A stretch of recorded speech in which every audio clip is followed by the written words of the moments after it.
आज जो टॉपिक पढ़ना है बच्चों, देखिए मोमेंटम। मोमेंटम यानी क्या? जैसे आप मास डिफाइन करते हो, the matter contain in the body. Similarly अगर आपको मोमेंटम डिफाइन करना है तो मोमेंटम यानी क्या कि कोई बॉडी है और उसे एक्सलरेट किया है, यानी कि वो बॉडी में मोमेंटम आया है।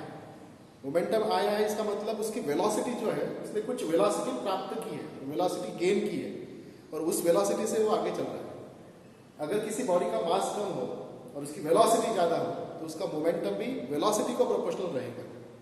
देखिए आप कैसे तो मोमेंटम कैसे डिफाइन कर सकते हो? मोमेंटम इज डिफाइंड एज, देखिए मोमेंटम डिनोट किया जाता है P से, P से डिनोट किया जाता है और उसका फॉर्मूला है मास इनटू वेलोसिटी। और डेफिनेशन क्या कर सकते हैं आप? अगर कोई बॉडी मोशन में है तो उसने कितनी मोशन कंटेन की है, the motion content in the body is called as momentum. The motion content in body is called as momentum. एक वेक्टर क्वांटिटी है, momentum is the vector quantity. You know that the vector quantity is represented by p bar. यहाँ पे मास तो scalar है लेकिन velocity जो है वो वेक्टर क्वांटिटी। सो मोमेंटम की डायरेक्शन कौन सी? तो मोमेंटम की डायरेक्शन जो है वो वेलोसिटी के डायरेक्शन को चलेगी। अगर किसी बॉडी की velocity is the vector quantity, अगर ये मास यम है और आपने यहाँ पे कुछ वेलोसिटी से बॉडी आगे चल रही है, suppose to be, then the momentum of body is also towards right. जहाँ जिस डायरेक्शन में वेलोसिटी चलेगी उसी डायरेक्शन में इसका मोमेंटम भी होगा। अब according to Newton second law, देखिए according to Newton second law, Newton second law क्या कहता है? न्यूटन सेकंड लॉ से आप ये कह सकते हैं कि अगर किसी बॉडी पे एक्ट होने वाला फोर्स, देखिए किसी सिस्टम पे या बॉडी पे एक्ट होने वाला एक्सटर्नल फोर्स अगर 0 होता है तो उस बॉडी का मोमेंटम जो है वो कॉन्जर्व हो जाएगा। उस बॉडी का मोमेंटम कॉन्जर्व हो जाएगा। इसका मतलब यह है कि कोई इवेंट होने के पहले जितना उसका मोमेंटम रहेगा उतना ही मोमेंटम वो इवेंट होने के बाद में रहेगा, अगर बॉडी पे कोई भी फोर्स बाहर से लगती नहीं है। एग्जाम्पल लेना है तो ध्यान दीजिए, अगर आपके पास कोई गन है और गन में से बुलेट फायर किया गया है, suppose gun of mass capital M and इसकी बुलेट का मास जो है वो सपोज टू बी स्मॉल है। इनिशियली अगर आप कंसिडर करते हो, इनिशियली गन और बुलेट दोनों भी रेस्ट में है तो उसका मोमेंटम 0 हो जाएगा। और अगर यहाँ पे आपने बुलेट को फायर कर दिया, जो बुलेट को फायर करने के बाद में बुलेट की वेलोसिटी रहेगी उसे आप मजल वेलोसिटी कहते हो, मजल वेलोसिटी ऑफ बुलेट। और जो गन रिकॉइल हो जाएगी, अब ये कैसा रिकॉइल होगा? क्योंकि यहाँ पे देखिए external force acting on this system. अब सिस्टम कौन सी है? सिस्टम यानी एक गन है और बुलेट, इसमें कोई भी एक्सटर्नल फोर्स नहीं लग रहा है। इसका मतलब है external force acting on the system is equal to 0 है। अगर कोई सिस्टम पे एक्सटर्नल फोर्स नहीं लगता इसका मतलब इसका मोमेंटम कॉन्जर्व हो जाएगा। यानी कि जो मजल वेलोसिटी से बुलेट आगे जाएगी, कुछ वेलोसिटी से गन भी रिकॉइल हो जाएगी। वो रिकॉइलिंग की वेलोसिटी कितनी रहेगी आप ये कॉन्जर्वेशन ऑफ मोमेंटम से निकाल सकते हैं। So this is the conservation of momentum. अब कॉन्जर्वेशन ऑफ मोमेंटम को कैसा प्रूव करना है? We can prove the conservation of momentum by using Newton's second law. देखिए अब यहाँ पे सपोज मास m1 मास m2 है, दो मासेस भी है। It moves with initial velocity u1 and second mass moves with initial velocity suppose to be u2। या तो ऐसा करिए कि initial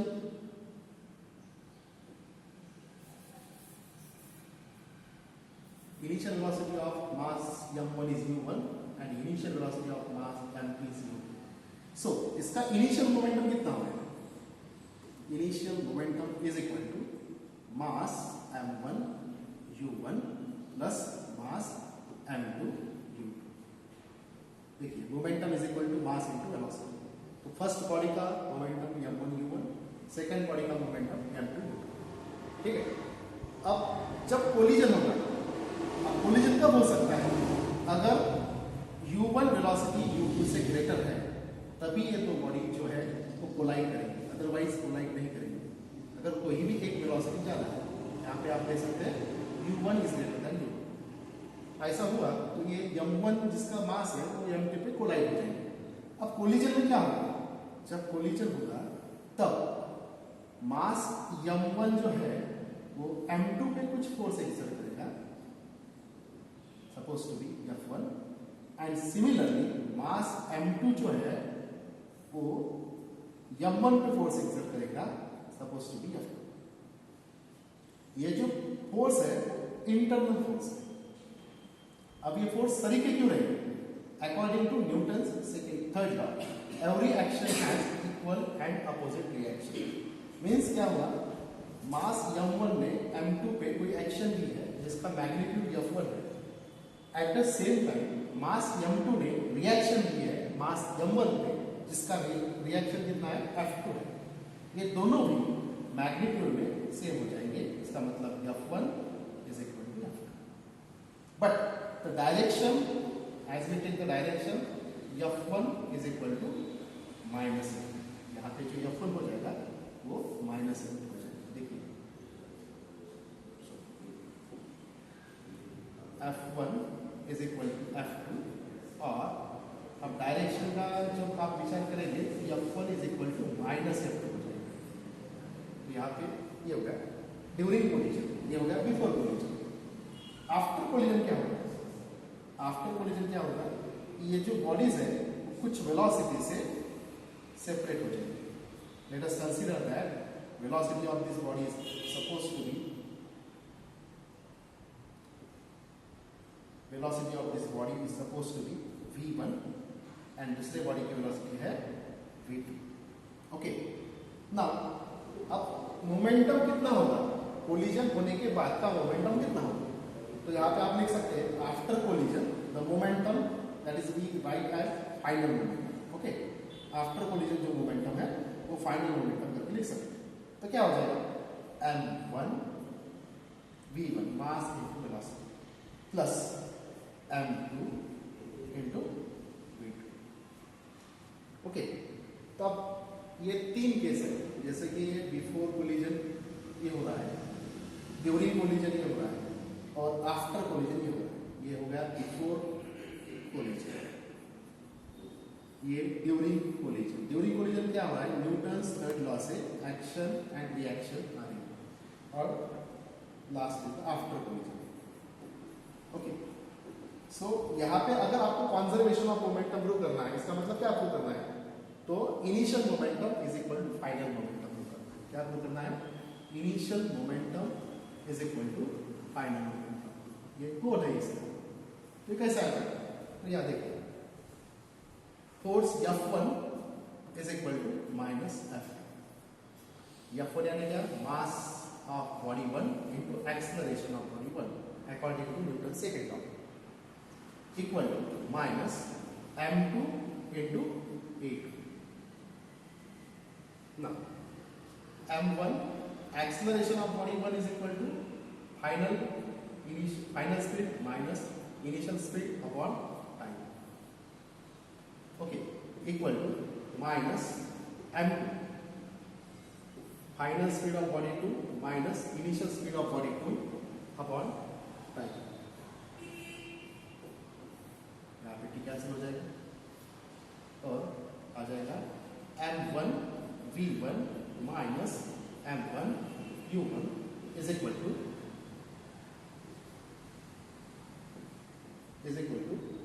minus m2 v2 plus m2 u2। देखिए ये आ गई इक्वेशन। यहाँ पे सब जो टर्म्स है इनिशियल वेलोसिटी और फाइनल वेलोसिटी के, वो एक साइड कनेक्ट कर लेंगे तो इक्वेशन आ जाएगा m1 u1 plus m2 u2, इसको याद कीजिए, equal to m1 v1 plus m2 v2। तो इसका मतलब क्या है, initial momentum of the system is equal to final momentum. Initial momentum of the system is equal to final momentum. लेकिन ये कब आ रहा है, जब total force, external force acting on the body is equal to zero. अगर कोई external force system में या बॉडी में लगता नहीं है तो इसका मतलब उसका मोमेंटम जो है वो कॉन्जर्व हो जाएगा। सो this is the equation for conservation of linear momentum. इसका स्टेटमेंट क्या है, if external force acting on the system is equal to zero, then total momentum of the system remain constant।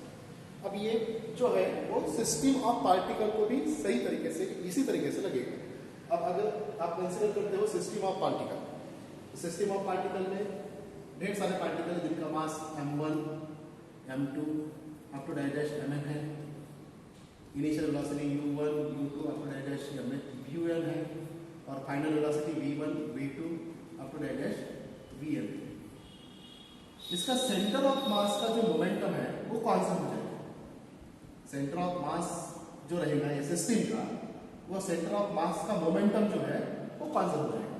तो आप इसका मतलब ऐसा है कि external force acting on centre of mass is equal to zero, hence total momentum of the system centre of mass is constant.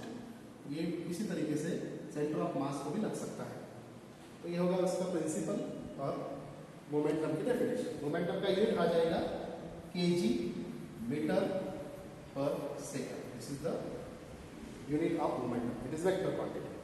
Okay, Newton का second law जो है वो क्या कहता है, rate of change of momentum is directly proportional to the force. इसका मतलब force अगर कांस्टेंट है या जीरो है, सॉरी फोर्स अगर जीरो है सिस्टम पे लगने वाला, इसका मतलब क्या हो जाएगा, dt by dt is equal to zero and hence t is equal to constant. इस तरह से कंजर्वेशन ऑफ मोमेंटम आ जाएगा। अब इसे कुछ प्रॉब्लम लेके ध्यान में आ सकता है कि कैसे करना है। तो सपोज एक मास है यहाँ एक्सप्लोड हो गया है, एक्सप्लोड होने के बाद में दो फ्रैगमेंट में इसको डिवीजन हो गया, m1 एंड m2, दो फ्रैगमेंट्स आ गए। अब एक्सप्लोजन जब हो रहा है तब external force acting on this system, suppose ये मास है, उस पर जो एक्सटर्नल फोर्स है वो कोई भी एक्सटर्नल फोर्स नहीं होता। इसका मतलब F external acting on the system is equal to zero. अगर F एक्सटर्नल जीरो है इसका मतलब क्या हो जाएगा, मोमेंटम जो है सिस्टम का वो कॉन्स्टेंट हो जाएगा। ये तो यहाँ पे ध्यान में आ गया। अब इनिशियली इस सिस्टम का मोमेंटम कितना है, as mass is at rest, तो initial momentum of the system is equal to zero.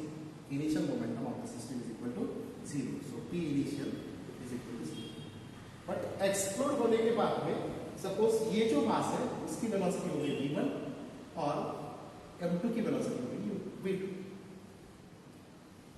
Explode होने के बाद तो क्या आ जाएगा, फाइनल मोमेंटम लिख सकते हैं आप यहाँ पे आफ्टर एक्सप्लोजन। फाइनल मोमेंटम यानी after explosion P final is equal to mass m1 v1 plus mass m2 v2।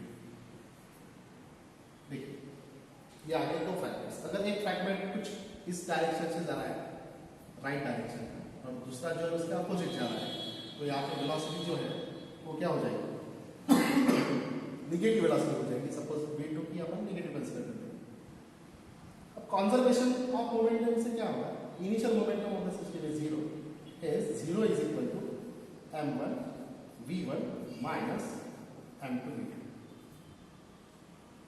ठीक है, इसका मतलब m1 v1 is equal to m2 v2, that is equal to m1 v1 upon v2 is equal to v1 upon v2 is equal to m2 upon m1। यहां से क्या ध्यान में आता है बच्चे, देखो अगर एक्सटर्नल फोर्स सिस्टम पे एक्ट होने वाला 0 है तो मोमेंटम जो है सिस्टम का वो कॉन्जर्व हो जाएगा। और जो मासेस है आफ्टर एक्सप्लोजन उनकी वेलोसिटीज देखिए आप, that is inversely proportional to its mass. तो जितना ज्यादा मास है उतनी उसकी कम वेलोसिटी आएगी, जितना ज्यादा मास है उतनी उसकी कम वेलोसिटी आएगी। यहाँ पे वेलोसिटी जो है वो इनवर्सली प्रोपोर्शनल टू मास है। ये कंजर्वेशन ऑफ मोमेंटम से एक ध्यान में आता है। ठीक है, अब एक कोई एग्जांपल यहाँ पे ले सकते हैं, रिकॉइलिंग ऑफ गन, या दूसरा कोई एग्जांपल ले सकते हैं। सपोज एक कार है, इस कार का मास स्मॉल m है और कोई पर्सन है कार पे जो VR इतने वेलोसिटी से विथ रिस्पेक्ट टू कार आगे जा रहा है। देखिए एक पर्सन है जिसका मास कैपिटल M है, एक कार है जिसका मास स्मॉल m है।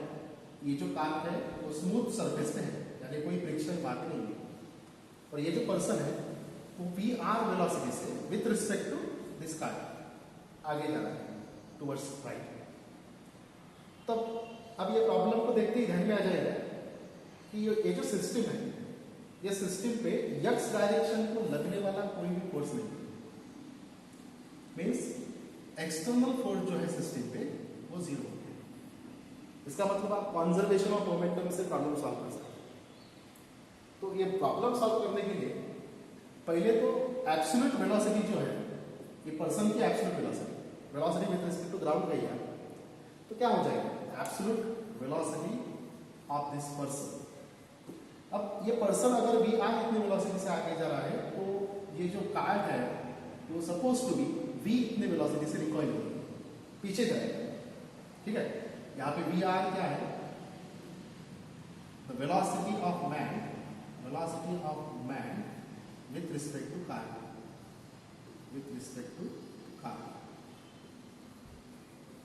और V क्या है, रिकॉइल वेलोसिटी कहिए या द वेलोसिटी ऑफ कार। ठीक है, तो इसका मतलब एब्सोल्यूट वेलोसिटी कितनी हो जाएगी, इस मैन की एब्सोल्यूट वेलोसिटी कितनी हो जाएगी। The absolute velocity of man is equal to VR towards right है और V टुवर्ड्स लेफ्ट है। This is relative velocity, VR minus V।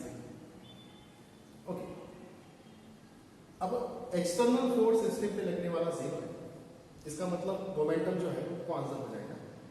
So initially system जो है वो रेस्ट पे है, ऐसा कंसीडर किया। Initially system is at rest, so initial momentum of the system is equal to 0। अब ये पर्सन जब यहाँ पे कार पे चलेगा तो उसका मोमेंटम यानी कि फाइनल मोमेंटम आप निकाल सकते हैं। तो क्या हो जाएगा, final momentum is equal to mass of person capital M।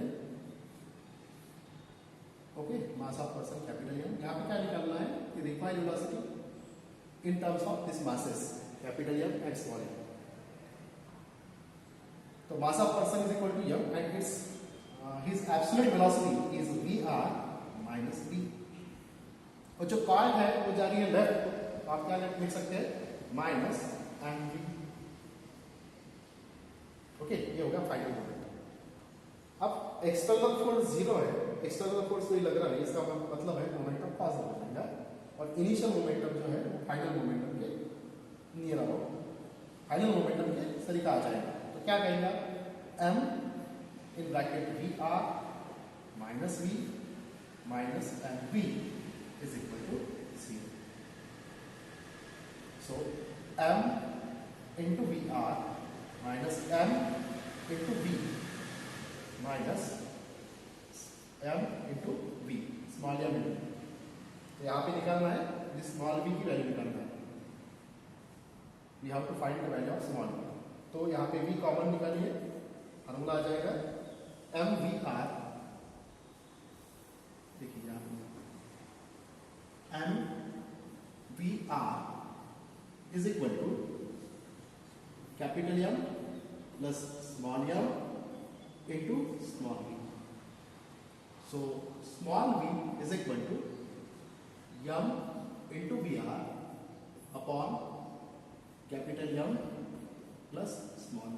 ये हो गया जनरल फार्मूला जहां से आप रिक्वायर्ड वेलोसिटी निकाल सकते हैं। और पर्सन का मास, अगर यहाँ पे पर्सन का मास है 50 kg और कुछ 10 मीटर पर सेकंड से पर्सन आगे जा रहा है और कार का मास है suppose to be 20 kg। Values फार्मूले में जब आप रखेंगे तो क्या आ जाएगा? फार्मूला को याद करना नहीं है, कंजर्वेशन ऑफ मोमेंटम से आप इजीली ये फार्मूला निकाल सकते हैं। So v is equal to capital M is equal to 50, VR is equal to 10 upon 50 plus 20 that is equal to 70, 0 0 cancel, and hence required velocity is equal to 50 by 7 meter per second. इस तरह से भी ये solve हो सकता है। So this is one of the problem for conservation of momentum. इसके बाद में और एक प्रॉब्लम ले सकते हैं। So अगर एक गन है और एक बैरल है और गन इस तरह से ये बैरल पे सेट की गई है जिसका एंगल या गन जो है वो 60 डिग्री से बुलेट को फायर करती है इस डायरेक्शन में with velocity radial velocity v r। Okay, horizontal से गन का एंगल जो है वो 60 डिग्री है, तो 60 डिग्री से बुलेट को फायर करती है। गन का मास अगर कैपिटल M है और बुलेट का मास अगर स्मॉल m है तो ये बैरल जो है वो कितने वेलोसिटी से रिकॉइल हो जाएंगे ये निकालना है। तो देखिए सपोज यहाँ पे आप रिकॉइल वेलोसिटी जो है वो 60 डिग्री एंगल तैयार करेंगे हॉरिजॉन्टल से, तो उसका ये जो कंपोनेंट है हॉरिजॉन्टल डायरेक्शन का वो हो जाएगा VR cos 60 and cos 60 is equal to 1/2। सो ये कंपोनेंट ऑफ वेलोसिटी जो है x कंपोनेंट ऑफ वेलोसिटी हो जाएगा VR/2। ठीक है, और ये जो है बैरल वो रिकॉइल हो रहा है वेलोसिटी v से। अब ये वेलोसिटी v कितनी आएगी? तो ये सिस्टम पे हॉरिजॉन्टल डायरेक्शन पे कितना फोर्स लग रहा है? At external acting on the system is equal to 0। सारा जो गन बुलेट फायर कर रही है तो इंटरनल फोर्सेस, एक्सटर्नल कोई भी फोर्सेस नहीं लग रहा है, इसका मतलब external force acting on the system is equal to 0।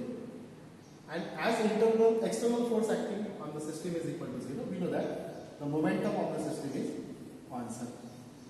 इसका मतलब है initial momentum is equal to I. But initially the system is at rest. Initially जो system है वो रेस्ट में है, तो final momentum is equal to आप 0 लिख सकते हैं। अब यहाँ पे देखिए इजीली आप इसको सॉल्व करेंगे। बुलेट जो है इसकी velocity with respect to ground consider करिए। एब्सोल्यूट वेलोसिटी के लिए mass of bullet suppose to be m है और उसकी वेलोसिटी है मास इनटू वेलोसिटी होता है momentum VR cos 60 VR cos 60 minus v। Okay, और ये बैरल जो वो पीछे जा रहा है, लेफ्ट डायरेक्शन में जा रहा है, उसका मास कैपिटल M है और वेलोसिटी v है equal to c। Okay, so ये आ जाएगा m VR/2 minus mv minus capital M into v is equal to c। क्या आ जाएगा? यहाँ पे v कॉमन निकलता है, minus m plus m into v is equal to mvR/2 equal to 0। So required velocity of barrel v is equal to यह हो जाएगा mvR/2 times small m plus capital M जो होगी रिक्वायर्ड वेलोसिटी ऑफ बैरल। इस तरह से ये problem solve हो जाएगा। यहाँ पे एंगल कोई भी दीजिए, सपोज 45 डिग्री दिया तो फार्मूला जो है ऐसा तैयार हो जाएगा mvR cos थीटा। देखिए जनरल फार्मूला यहाँ पे ऐसा तैयार हो जाएगा mvR cos theta upon mass of gun plus mass of bullet. इस तरह से प्रॉब्लम ये सॉल्व हो सकता है। तो ऐसे कुछ प्रॉब्लम यहाँ पे और भी कर सकते हैं। प्रॉब्लम ध्यान में आएगी। देखिए एक्सटर्नल फोर्स अगर सिस्टम पे लगने वाला 0 है तो इस तरह से कंजर्वेशन ऑफ मोमेंटम हो सकता है। और एक अच्छा प्रॉब्लम एससीबी से ले सकते हैं। एक शटल है, स्पेस शटल, जिसकी वेलोसिटी जो है 4000 किलोमीटर पर आवर है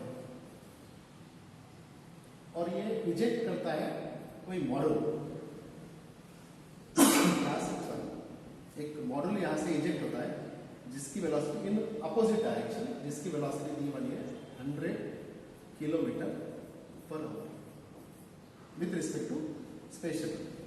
और ये जो वेलोसिटी है विथ रिस्पेक्ट टू अर्थ, ध्यान दीजिए, velocity of space shuttle with respect to earth is equal to 4000 kilometre per hour दिया है और जो मॉड्यूल है उसकी velocity with respect to space shuttle, module with respect to this shuttle is equal to minus 100 kilometre per hour. Minus की लिया, ये जो स्पेस शटल है वो इन बैकवर्ड डायरेक्शन ये मॉडल को इजेक्ट करता है जिसकी velocity 100 kilometre per hour with respect to shuttle दी है। और ये मॉडल को बाहर निकलने के बाद में जो रेसिडुअल मास है स्पेस शटल का, उसकी वेलोसिटी कितनी होगी, ये प्रॉब्लम है रेसिडुअल मास। अब देखिए यहाँ पे एक प्रॉब्लम में ये जो मास दिए मैंने रेसिडुअल मास और ये मॉडल का जो मास है वो 1/6 है। मॉडल का मास 1/5 ऑफ, देखिए, और space shuttle while traveling at the speed of 4000 km per hour with respect to Earth disconnect and eject the module in backward direction।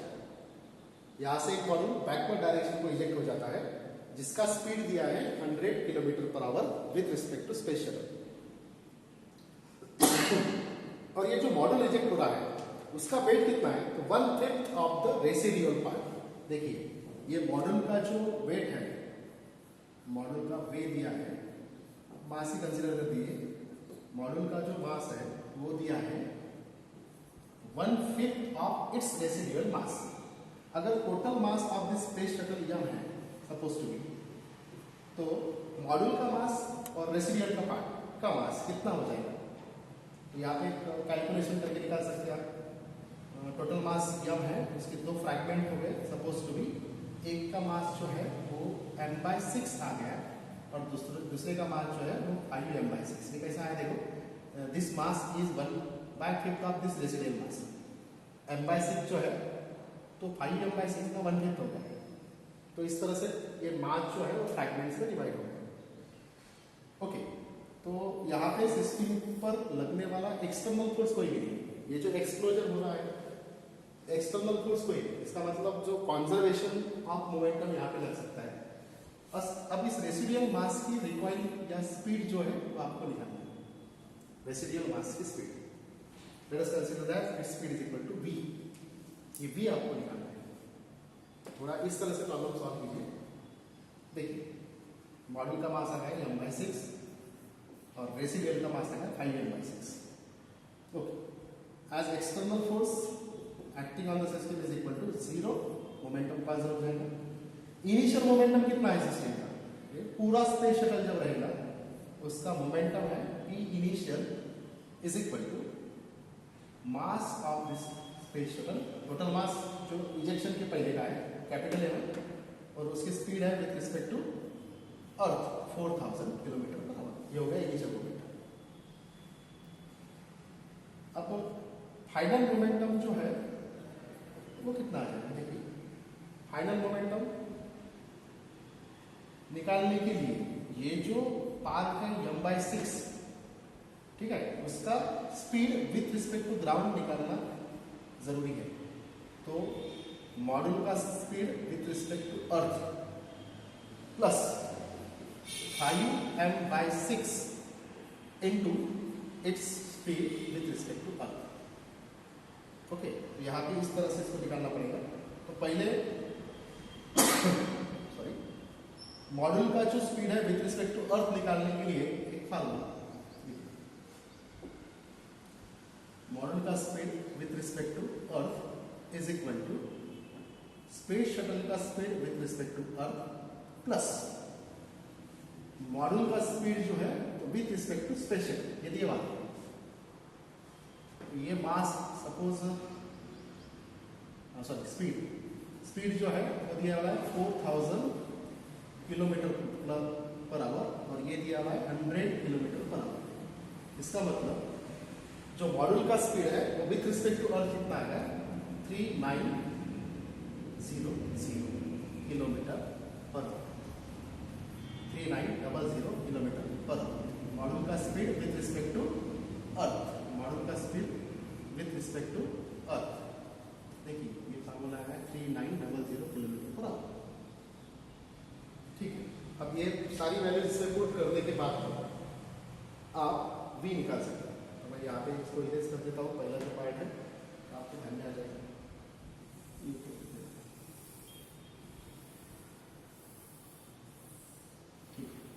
ये जो गिवन डेटा था इरेज कर दिया। तो फाइनल मोमेंटम जो है वो आ जाएगा m/6 mv,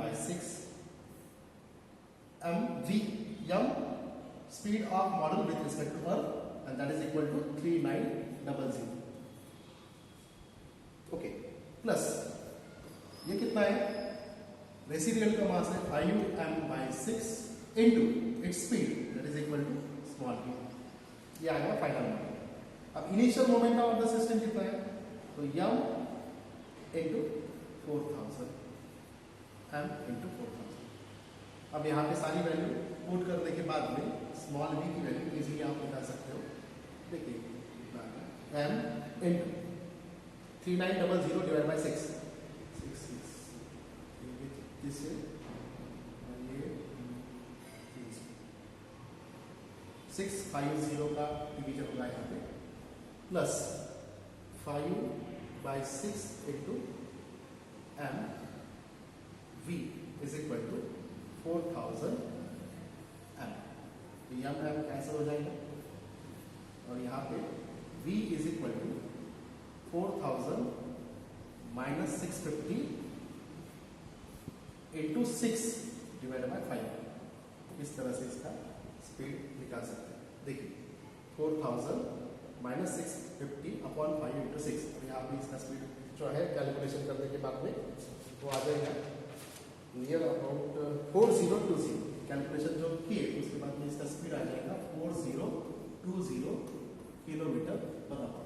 प्रॉब्लम थोड़ा सा HCV और वर्मा से लिया वाला है और ये जो प्रॉब्लम है इम्पोर्टेंट प्रॉब्लम है। दिनेश 30 मिनट्स